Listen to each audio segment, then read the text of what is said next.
Thank you, Chair.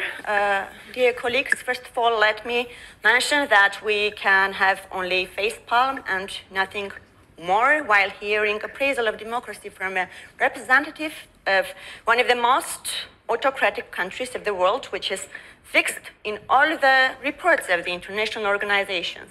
However, let me continue with my speech. Dear colleagues, the international humanitarian law protects the dignity of persons involved in armed conflicts both during their lifetime and after death, and prohibits any kind of outrages upon personal dignity.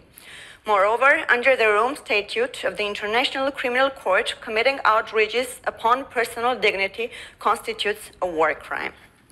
The Geneva Convention stipulates that women shall be especially protected against any attack on their owner, in particular against rape or any form of indecent assault. As fairly mentioned in the draft resolution, conflict-related sexual violence is one of the worst atrocities of war, used to humiliate, violate, and ruin the minds and bodies of victims with the intention of spreading fear and breaking the spirit of the oppressed. After the recent aggression in September 2022 by Azerbaijan against Armenia, not only Armenian but also the international community was shocked by a horrible video spread in the Azerbaijani media outlets. Armenian women who fell into the hands of Azerbaijani armed forces fell victim to the utmost degrading and inhuman treatment. All of the female captives were stripped down to their breasts and left on the field of combat with their chests stripped naked. In one of the videos, a completely nude woman's body was placed in a trophy-like manner above the rest of the nearby corpse. Her breasts and genitals were borne naked as a spectator for witnesses. The perpetrators have allowed a message, Yashma, on her chest, which is a code name for Azerbaijani specially trained forces.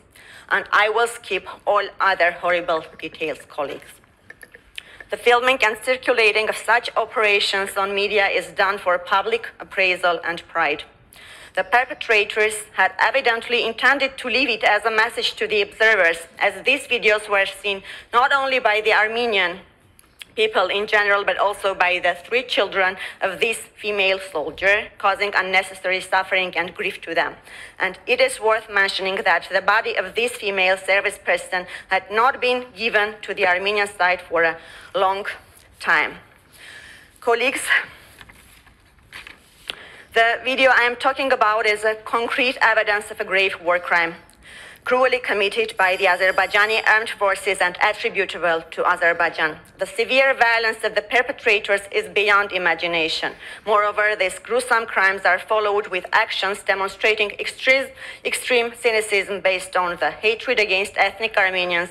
And this violence is not only gender-based but also racial-based. Colleagues, it is important to state that the outrage upon the personal dignity constitutes a war crime under the international criminal law, and the perpetrators must be punished as the impunity causes new crimes. It is extremely necessary that the Assembly addresses the issue of sexual violence during the armed conflicts. Thank you.